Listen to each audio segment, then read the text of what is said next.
Good morning, ladies and gentlemen, and welcome to this next webinar for the Innovation Policy Platform. My name is Justin Hill, and I'm with the Innovation and Entrepreneurship team here based in Washington within the World Bank, and I'm delighted to welcome our presenter today, Dan Breznitz, who's sitting in Toronto.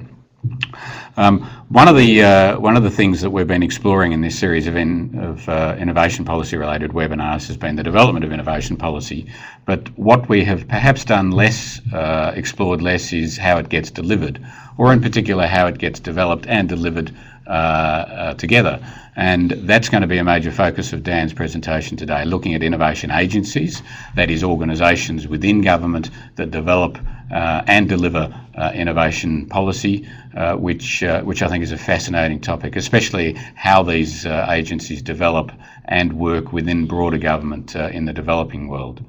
Another aspect that I think is going to be fascinating in today's presentation is that he's going to focus on three countries that have moved in the last 50 years from an economic situation, at least middle income, if not worse, into higher income status. And they've all done so with different innovation policies, but where innovation policy has played a substantially important role, although that itself can be contested. And those three countries are Finland. Now, Dan himself is a professor at the University of Toronto. He's the Monk Chair of Innovation Studies. He's also co-director of the Innovation Policy Lab. And I'd be interested to know what that Innovation Policy Lab does and the sorts of topics it explores. And Professor Breznitz is known worldwide as an expert, particularly on rapid innovation-based industries, and I think he'll talk a little more about that this morning, and for pioneering research on the distribution impact of innovation policies. Prior to moving to Toronto, he had a long stint at Georgia Tech in the state of Georgia here in America. He's worked for a variety of different organisations, including the World Bank, the World Economic Forum, some of the country-based institutions like TECES in Finland and Fundación Chile for the US Israel Science and Technology Foundation. I could go on, but rather than that, perhaps I'll throw to Dan and let him start his this will be the normal process, 30-35 minutes of presentation. Then we'll have the opportunity to ask him questions on the presentation and on broader issues. If you want to ask questions, please just type them in, and I'll put them together and pitch those questions to Dan at the conclusion of his presentation. So thanks for joining us, and over to Dan.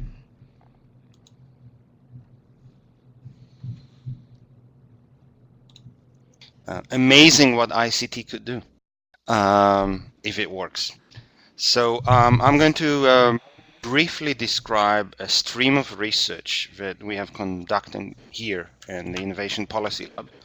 Actually started partly because of discussion that I had with Evgeny Kuznachov from the World Bank many years ago. And I'm doing this kind of research with my colleague Darius Ornstein and one of our PhD students, Alison Goldman. So the discussion points for today is, first of all, let's talk about the logic of rapid innovation-based growth. Then I'll talk about what I call the Schumpeterian development agencies and the need to experiment. I'll give the conventional answer that too many countries, I think, use in order to start innovation. I will then talk about the revolutionary power of the periphery, give quick examples with Israel and Ireland, talk about what happened now when innovation suddenly become a politically salient domain, and talk about the conclusion and the work in progress so we can have a more interesting discussion. So, rapid innovation-based growth. Unlike other kind of growth, especially if we think about industrial development, there's a different logic of policies. It's not Japan or South Korea, where the car industry was already well developed. We know what cars are, we know what the markets are, we know how to sell them, and we can work around that. Instead, you have undefined markets and products. Usually they don't even exist. And technology itself is a product. Therefore, what you're trying to create in policy is a very different thing. You're trying to create or help the creation of agents and then stimulate them who will do things that by definition you do not know what they are. And that means that you have to commit yourself to a process of continuous policy experimentation, which, as we know, is extremely difficult because a lot of policy makers and organizations find it very difficult to develop policy and implement them. But even as important is the ability to kill those policies if they don't work relatively quickly within a few years, which again, because of political reason, it's almost impossible to stop a policy initiative or a program once it's started. We all heard about the veterans of a Garibaldi War in Italy, which still went on 100 years after the end of the war, and that's a problem that you have. It also means that you have to come up with radical ideas and you, sometimes not yet existent partners in public-private partnerships. All of this means that you are facing a very different strategic game as a policymaker than if you try to do industrial development in more well-established industries. So then what is a conventional answer is what I call the hawk. I don't know how many of you are versed in American comics, but the hawk, apart when he's not the hawk, is the most brilliant scientist working in the core of the national labs of the US. And when he becomes the hawk, he's basically this huge, strong creature. The more he's angered and the more he wants to have action, the stronger he is. So basically, the equivalent is a pilot or centralized agency a la Japan or South Korea. You have a very strong agency. You create a huge ministry with the name Innovation or Ministry for Innovation. It's then have all the power and huge amount of resources and money, and it's supposedly autonomous, and it tells people that they have to innovate in entrepreneurship. The idea is that autonomous bureaucracy is better positioned to resist special interest and that a centralized, strong agency can coordinate across ministries and firms. While we have past success in catching up cases, it is perceived to struggle with a rapid innovation-based competition. I will put it differently. I have heard of no case in which a very strong new ministry was created a la MITI to start a rapid innovation-based growth that actually succeed in radical transformation of an economy. Okay, that does not convince everybody that this idea is dead, and instead come the other action. You need to have this pilot agency, but it must be fused to flexible domestic and international networks. However, still the idea is that you have this Weberian ultra-ideal type bureaucracy that does everything. The problem is that if you actually look at those cases, it does not explain the origin of radical policy innovation, which, as I said, you need to have in order to actually do something. And it does not explain the changing abilities to affect change over time. And as I'll show in the case of Finland and Israel, even in cases of success, actually over time, those same agencies prove to be less innovative and less able to affect transformation and radical change. So the unconventional answer is what I call the power of peripheral agency. And my motto is Batman. Again, I'm not sure you know a lot about comics, so two interesting factoids about Batman. First of all, he's not a superhero. He's the only superhero that has no superpowers. Everything that he does is based on technology. He developed various gadgets, and he's not around in town. He's hidden somewhere in a cave, and he comes and uses them, and by use of better policy and new technologies fight evil and save a city. And that's our answer. That if you look at most of the cases of success, you will find that they actually were started, most of those policies, by peripheral agencies with few hard resources. Partly because then they're less vulnerable to political interference. They're just not a prize worth fighting for. They also had to network with non-traditional actors because all the big actors, the traditional one, were already taken by other ministries and policymakers. And that exposes them to new ideas and had to develop also new policy tools, again, because the conventional policy tools are already taken. And their inability to protect successful project, meaning that when they actually had a proof of concept and a program, a bigger agency would come and take it away, a more higher status agency, means that they had to constantly innovate. However, the success leads to stagnation.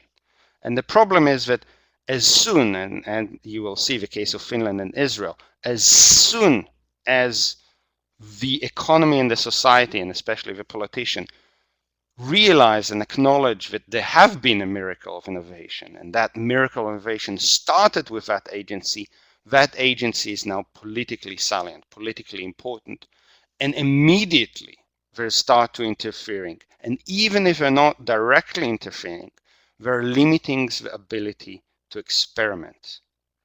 Partly, just think about it for a moment, a peripheral agency start a pilot program, fails, it closes it down in 3 years.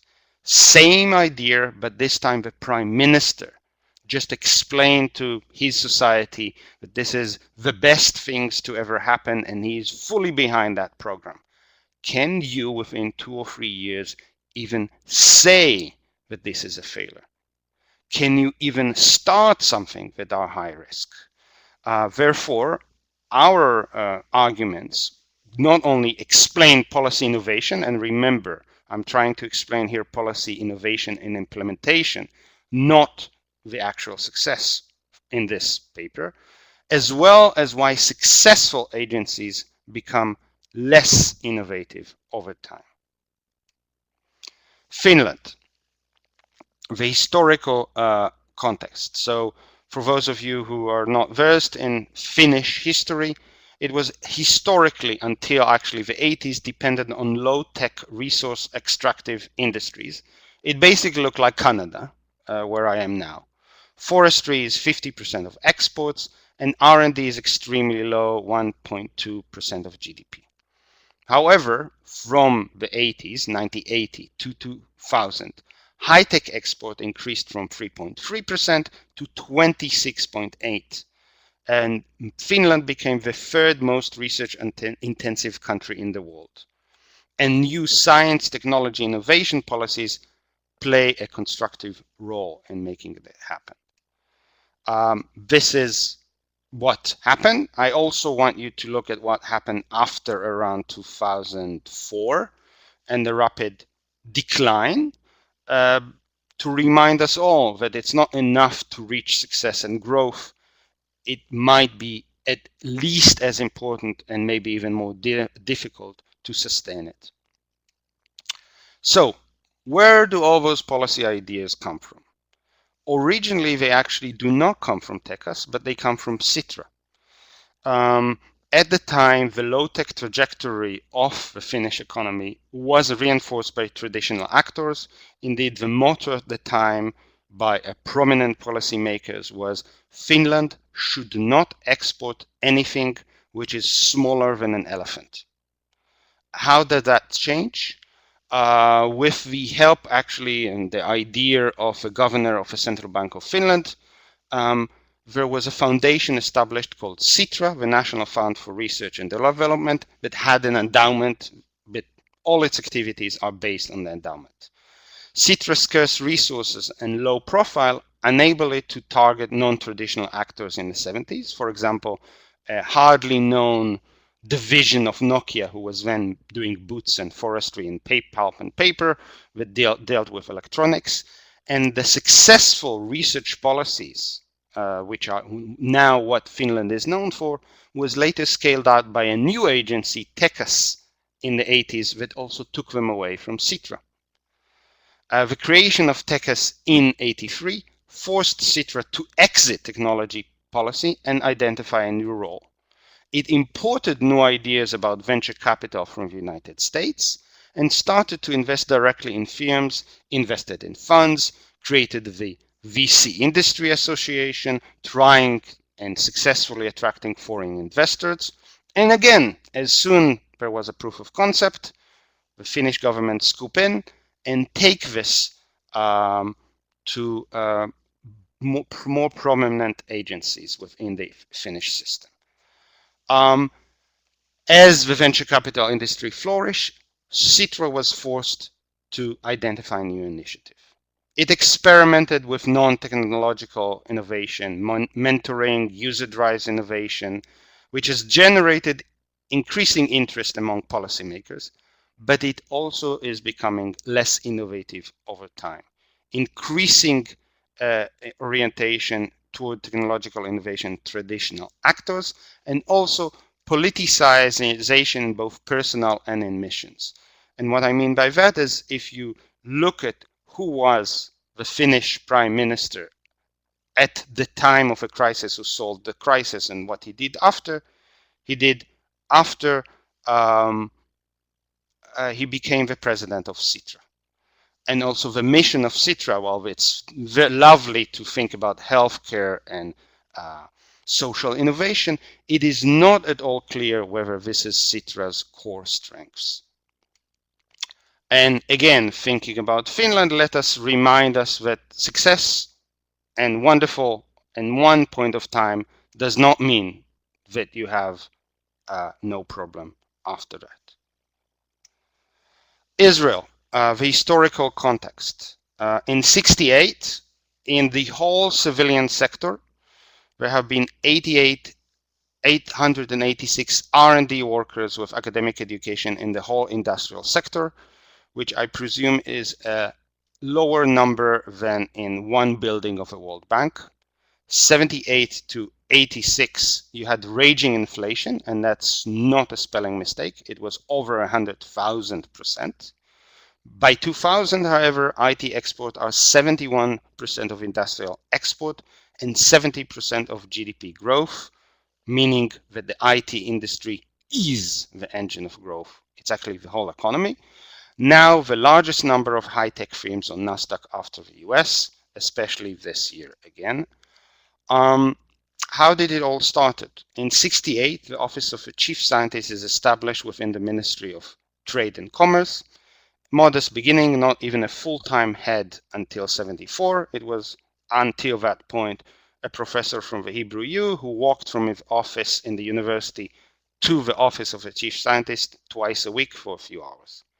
In 74, Yaakov Yitzchak, using limited resource, established the R&D General Fund. Before that, most of what the chief scientist did is give money to public research institutions. And create a network of new actors he incentivized to routinize new product R&D. In 74, another organization under the chief scientist called the BIRD, the Bi-National Research and Development Foundation between the US and Israel, is established and endowed by the two governments. 84, so 10 years after the chief scientists have already started to do all those things, and you already had a few IPO, you had the first R&D law, which means that all of those things that were done ad hoc are now officially legal, and also expanding the budget of the R&D General Fund. In 91, you had the window of opportunity, the huge Russian immigration to Israel, and the chief scientists get a budget allocation to start 3 new programs that they actually developed for at least 5 or 6 years before that time. Magnet, which is R&D consortia, Incubation Center, and Yozma, which is the creation of a VC industry. Those, of course, help with the explosion of the IT industry, Israeli IT industry, and the transformation of Israel to what is now called as startup nation. And you can see what I talk about in the benefits of marginalization. If you look at the annual rise of OCS budget between 90 to 99, which is a 2000 Israel recognized that it had a transformation, you will see that not only they're overall growing, but also paybacks is by way of the money that the chief scientist gets back as a repay of loan, and they put them back into the basket that they give, the pool that they give other companies.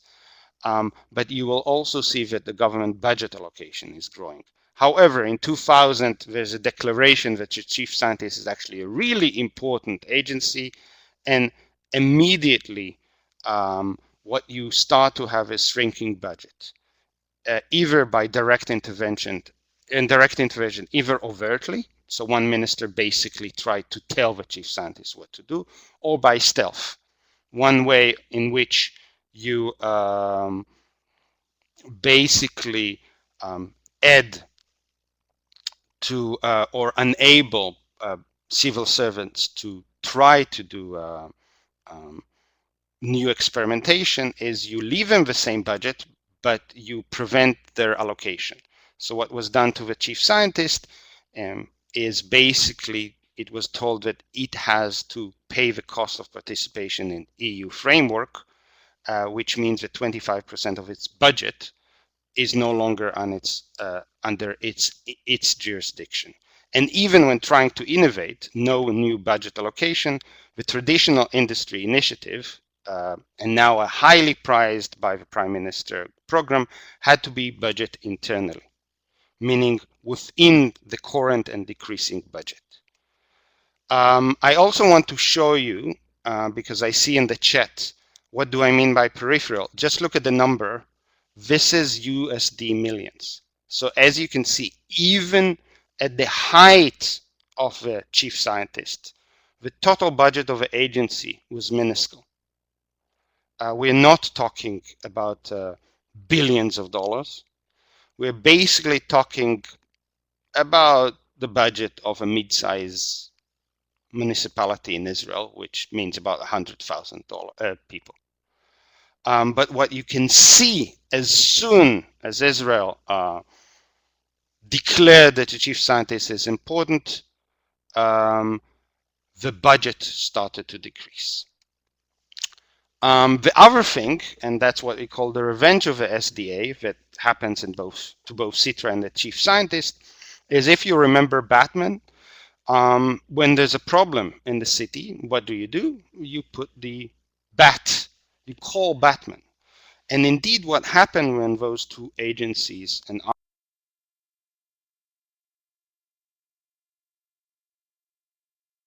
others proved themselves or not, it is directly related to innovation, now they find it in their lap. So for example, there's a problem with the health system, there's a problem with youth, there's a problem. How about let's call it social innovation, and boom, dump it on those agencies to deal with. So here is what we are trying to do now, what I call Schumpeterian development agencies in an age of innovation. The idea that innovation is the main engine of growth is now the accepted wisdom. And as the law of high-tech growth spread, more and more countries want to promote innovation-based growth. In this environment, even modest innovation and agencies, like the chief scientist, who basically could do whatever they wanted for 25 years, acquire a high political profile. Actors are more aware of the resource they command and their capacities, at least as importantly, capacity as an agenda setter. Subject to increased attention by politicians and large established interest group, reduces their capacity to engage in continuous radical experimentation. So what can you do? First of all, you can go to the traditional super ministry approach. It may boost investment in innovation-related inputs, but it is unlikely to result in new instrument. Or you can go to the other way and even more modestly funded Sitra OCS style agencies are attracting significant attention. Reduce the budget even further to increase flexibility, but that might deprive the agency of the funds they need to demonstrate the feasibility of a radically new idea. You might leave them with not enough resources to even start anything. The way that we are looking at it is in using the famous, most precise scientific tool, which is a 2x2 table, where we have low radical innovation and high radical innovation, and we're talking about innovation in innovation policy, low implementation and high implementation, where if you have low and low, you have total failure, and if you have high and high, you have a successful Schumpeterian development agency. And in between, if you have low radical innovation but high implementation, you have what we call partial success. And if you have low implementation, even if you come with a lot of new ideas but nothing basically happen in the ground, what you have is irrelevant innovators. They innovate and innovate and innovate, but nothing gets implemented in the economy. Our work in progress looks for now at three different agencies: the Singaporean Agency for Science, Technology and Research, A*STAR, the Swedish Government Agencies for Innovative System, VINNOVA, and Ireland's Policy Advisory Board for Enterprise and Science. We picked that specifically because those are three small, openly, relatively successful economies with well-educated workforce and a competent bureaucracy similar to Finland and Israel. They were established more or less at the same time, but the size, resource, and profile of those industries varied.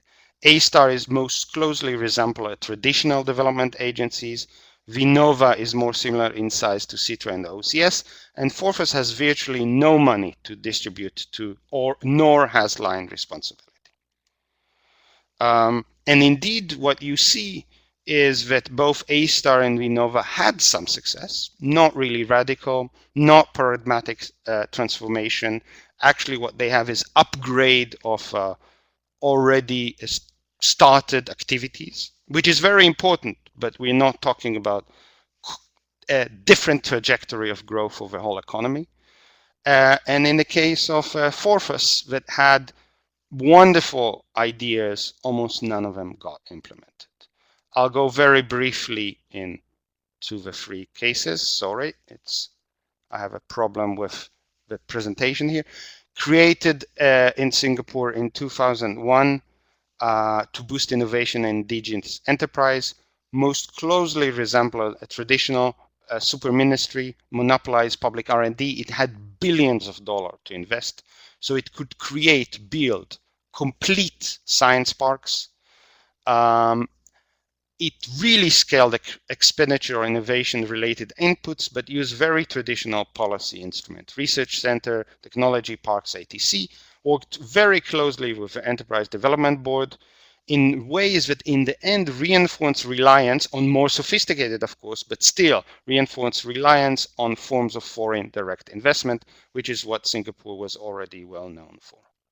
VINNOVA, established in 2001 to reduce dependence on basic research in large multinational immature low growth industries, modest budget.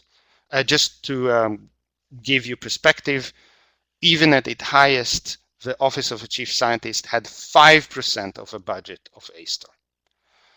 Burdened with pre-existing programs, and within a year asked to organize a massive rescue package for the ICT, then automotive, and therefore other troubled sectors that soon followed. If you remember my calling Batman slide, it did manage to upgrade investment in innovation-related inputs in traditional industries, but strangely, as one local scholar called it, it is much less diverse than its predecessors. Forfás, established in '94 with the goal of promoting innovation diversification, particularly among indigenous Irish-owned enterprise, very competent staff and very modest budget, criticized national strategy, proposed alternative, but the recommendations were largely ignored. The most successful initiative, Science Foundation Ireland, was actually not implemented according to its recommendation and ended up reinforcing reliance on more sophisticated form of FDI, because the organization that worked very well with it were actually the multinationals, not local enterprises. So as you can see, this is more or less what you have. And that leads us to the conclusion and current future research, and then I'll open this to debate. We argue that the idea of Schumpeterian development agencies, especially where they are located and under what condition they can really work, explains structural transformation and the appearance of a new model. So if you think about both the chief scientists and Sitra for a moment, what they really did was not by themselves transform the economy. What they did is the economy was doing fine and going in a traditional way, but they allowed the creation and calibration and optimization of a new model that when the crisis hit and the traditional industry was basically whipped out, you could take this model and upscale it very, very quickly. It shows the importance of institutionalizing and patience. We're talking about processes that take 20 years. Just think about education. Let's assume we want to start something in nanotechnology now. Just to educate the human capital that can do anything about it, it's at least a graduate degree. So we're talking about 6 years before we have people, agents can do something, and probably 10 years before you can really see results. So what you need is patience. You don't need huge amount of budget to be spent within a year. Leave that slide up. The periphery offers the best condition for constant experimentation and structuring of new networks of different players. It explains also why radical entrepreneurial countries such as Finland and Israel became less so over time. And now the future question. Now that an entrepreneurial ecosystem innovation is sort of the mainstream political answer, how can you create and, more importantly, maintain peripheral Schumpeterian development agencies? And if you cannot, and I would argue that we should assume you cannot, what can you do to allow a true constant experimentation with new ideas and new actors? And I will stop here and open it to discussion and trust Justin to make the software work. Thank you very much, Dan, and thank you for combining innovation policy with Marvel cartoons. I think you've opened up an excellent way to introduce children to the joys of innovation policy. Hulk versus Batman. That's a very interesting paradigm.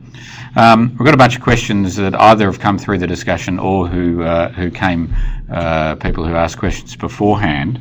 And just starting with a couple of the countries you looked at, both went through fairly wrenching economic challenges, and you noted in that last slide that that in places like Finland and Israel, it's they're kind of losing some of that experimentation edge. Is that because of the agencies though, or is that just because potentially their economies have become more stable? And I realise saying that the travails of Nokia in Finland would suggest that Finland probably isn't all that stable. But I'm interested in the sort of macro effects of what happens in countries versus the potential role of these agencies. So first of all, let's put it in two different contexts. Those economies were actually quite stable. Do you hear me? Because I hear a background. So yep. I just want. Okay. Quite stable for the last 10 to 15 years of a work of those agencies that allow them to experiment quietly on the side and actually come with successful, small but successful model. Then what happened in both cases is that you had a massive crisis. And in the massive crisis, I would argue, unlike what we think that, or let's say, journalists want us to think. It's not that in the crisis suddenly mind getting sharpened and they suddenly come up with new ideas and implement them. What really happened in time of crisis, that everybody scrambles. And when everybody scrambles, then you have a question, do I have an alternative model that actually work, actually have all the structure, all the infrastructure, everything else around it, that I can use and scale up very quickly. And that's what happened in Israel and Finland. Israel, the chief scientist got injected with more resources in '84 and more power. Sitra is basically taking over by Tekes. So I don't think that this is really the question. It's not that you need to be constantly heat in order to think. What you actually need is a period in which you can think, experiment, and then if there's a crisis to what is your mainstay, you have a model to suggest. I think that both of them are becoming much less experimental because now people look at everything that the chief scientist and Sitra does. Where if before, let's say even in the early 90s, in the Israeli media, I don't know if there were any journalists who even knew that there is an office of chief scientist. Now, suddenly, you will see remarks about the chief scientist almost every day. And every time the current chief scientist, Avi Hassan, opened his mouth, it's appear as a newspaper. And under those conditions, it's much more difficult to experiment. And it's much more risky for a politician not to try to take both the glory, but also to prevent significant failures. And that means that you cannot radically innovate. So by definition, because some of our webinar participants are just, I think they're trying to work out what the distinguishing factors are of a peripheral agency versus a central agency, and they're asking, is it to do with budget? Is it to do with profile, as you just mentioned? How does if you had a simple answer, what would it be? Sure. So it's both. If you look at the structure of a civil service, it's not that it's outside government, but if you look at the hierarchy of the civil or public sector, it's definitely not a strong, either in status or in resources agency. And for a very long while, it's actually dealing with a domain which is not that important. So both Sitra and the chief scientist are not by any stretch of imagination agencies that have a lot of resources. And if you look at what they are, especially if you even look at the chief scientist, it's basically a subdivision of a ministry where most of what the ministry does is anything but the chief scientist, even today. So I would say it's both where it is located within the structure, but also the amount of resource that it had is how we defined periphery. Okay, thank you. Thinking about the potential role of these sorts of agencies, perhaps in other countries we have participants in the webinar from all around the world, and potentially from countries that have far less developed economies and less developed innovation systems. I've got a couple of questions around, firstly around what's the dynamic of these sorts of agencies in a country, in a policy environment where the private sector probably isn't all that well developed. It may be dominated by multinationals or a couple of large government businesses, and where the business culture itself is pretty informal and somewhat clientist.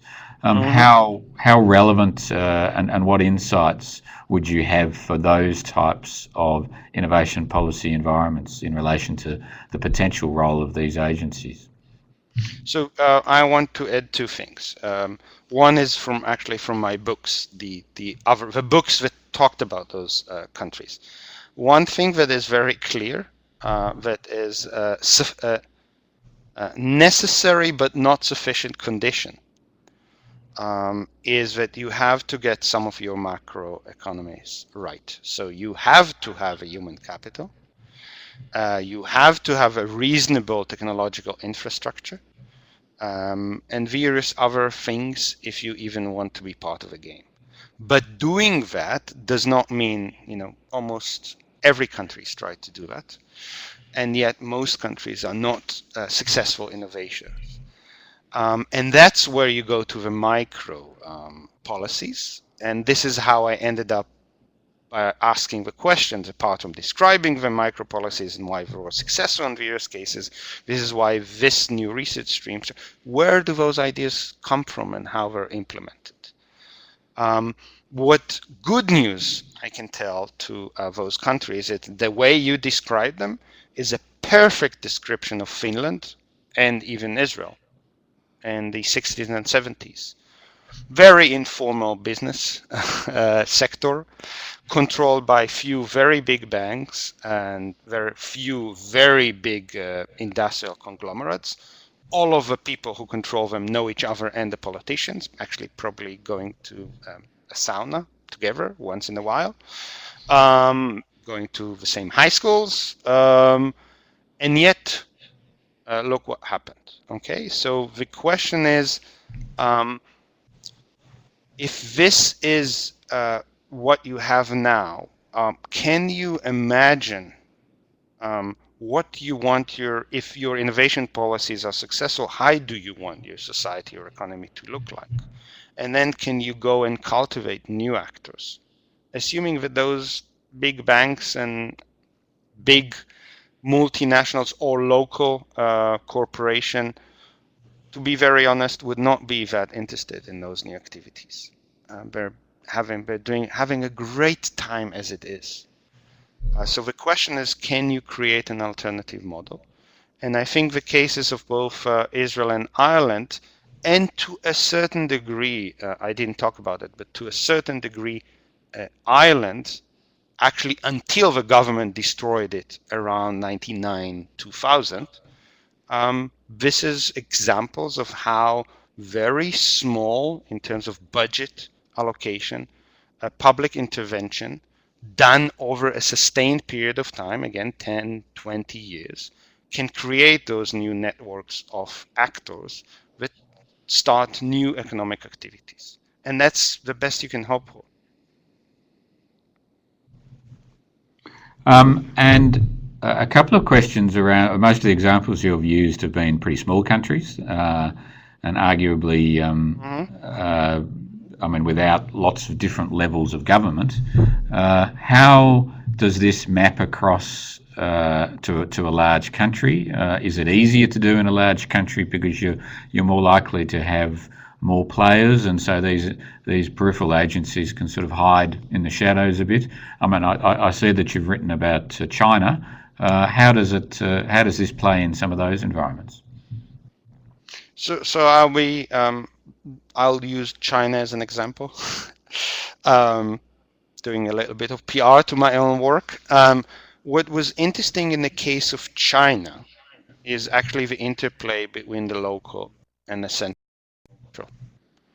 and where partly by mistake, but partly because of a political condition, what the center allowed, until very recently this was the model of policy almost always, the center basically allowed local province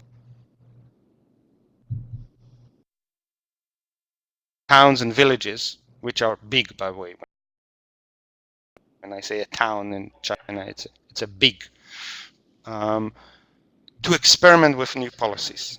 So you had a communist infrastructure, if you will, and you allowed more and more experimentation around it, but you did not tell them what to do. You just told them that you can start doing things around this area. And you also allowed, if you look at what happened in Shanghai, Beijing, Shenzhen, you allowed those local governments to have more of an autonomous budget. and a stake in the success. And what you have then is a lot of experimentation in the local level that then when it was succeeded, the center would come and said, oh yes, this is communism. This is exactly what we meant. And when it's not, but the central actually did not come up with new radical innovation. Indeed, I have a funny story with MOST, Ministry of Science and Technology. If I remember correctly, the date it was in the 90s. They wanted to come for the first time with something that looked like a startup. And back then there was no such thing as a private industry. So they created a new concept, Mingying. And then people from the Shenzhen government went to MOST and asked, okay, we want to try those companies. Can you give us a definition of how it works and not the rest? And the answer from the central government was, well, if we tell you how to create those companies and what do they really mean, we will never know what they are. So I think that what is interesting in big countries is sometimes that you have an agency that can experiment in the shadows, or at least for a while in the shadows, on a federal level. Let's talk about DARPA, for example.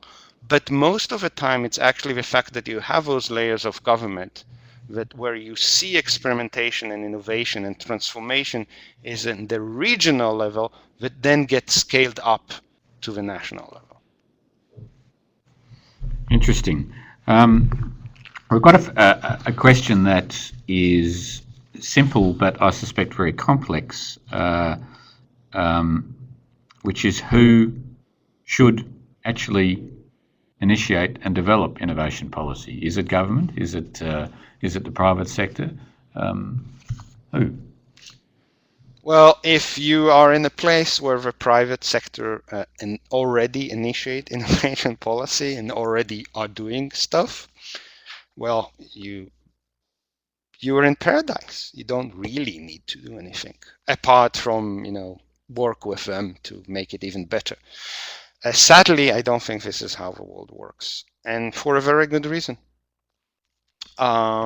Businessmen and corporation are there in order to make money.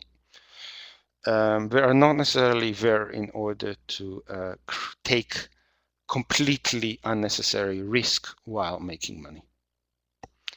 And in a stage where most economies are, suddenly try to be innovative on a global scale when you have the incorrect infrastructure and actually no examples, and where you have opportunities to make very hefty profits without taking this risk, you will be a really stupid businessman or entrepreneur in order to do that.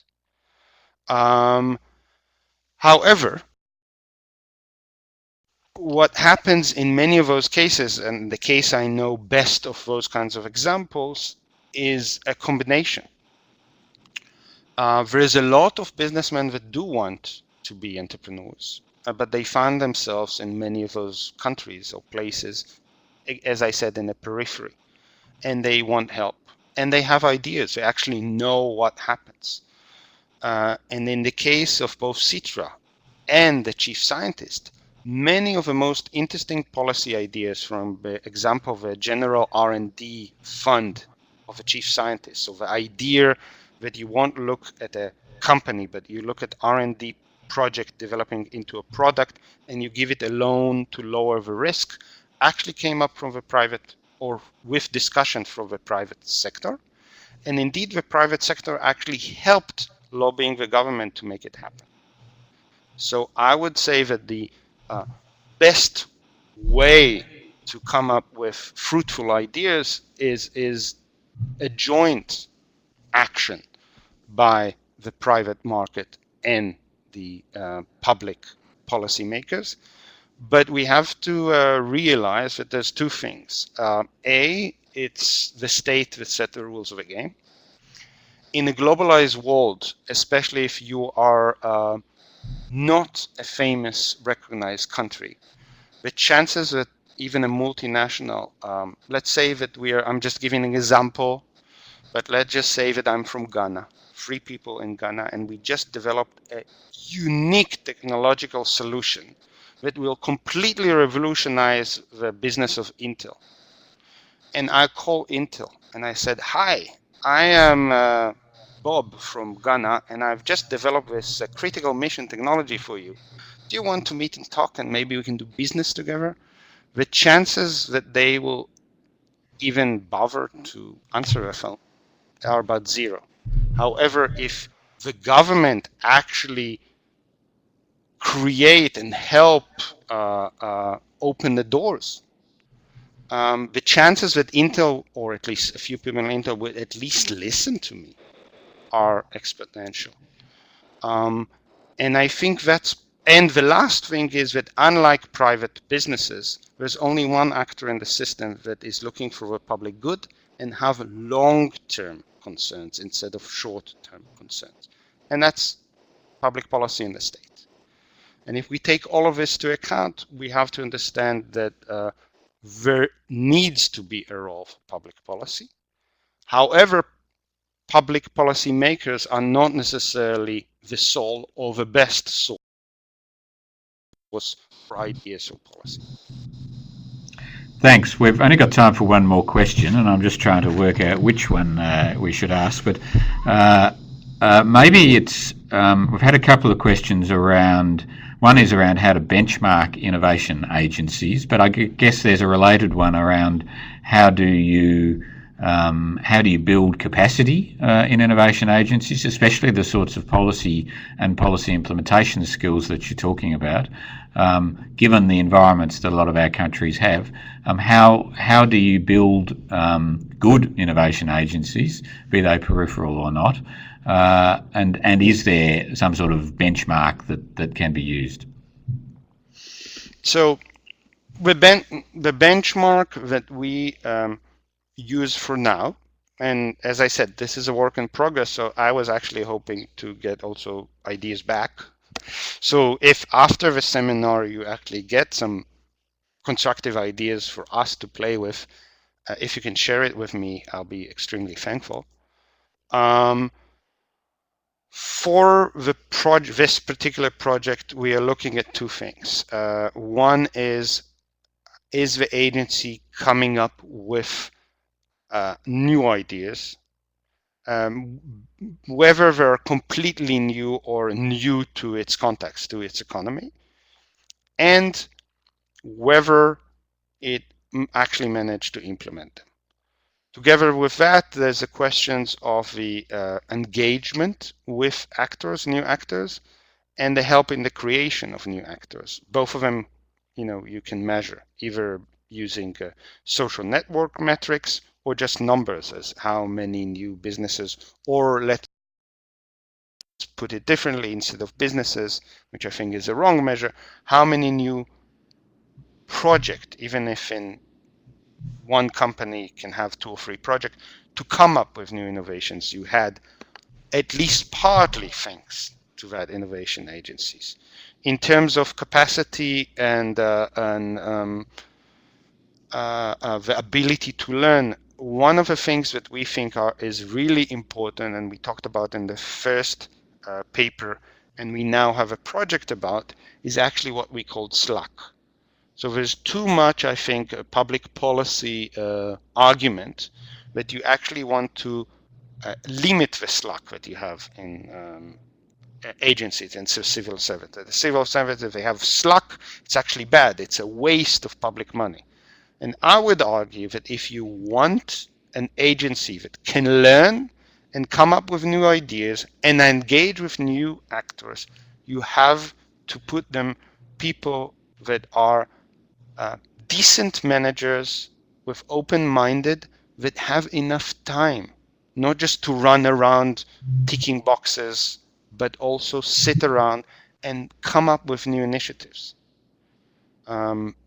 And then you have to evaluate over time whether they come up with new ideas and whether they implemented them. That sounds like a lovely idea to have time to come up with new ideas. I'm not sure how many of them or how many of us ever have that privilege. Look, Dan, we're going to have to shut the webinar. Thank you very much for the time, for giving your time to present. We've had a couple of questions. Can we get perhaps a reference guide or some references if readers and participants want to look a bit more into this? So we'll explore with Dan offline, putting together at least a few selected readings. Thank you, everybody, for wherever you are, whichever continent you are in, phoning in and listening and participating in this webinar. These webinars are monthly, so look out for the next one. I also hope that for those doing the innovation course at the moment, that continues to go well. And again, thank you to Dan and thank you to you all. And we'll be signing off from Washington, DC. Good morning, good afternoon, or good evening.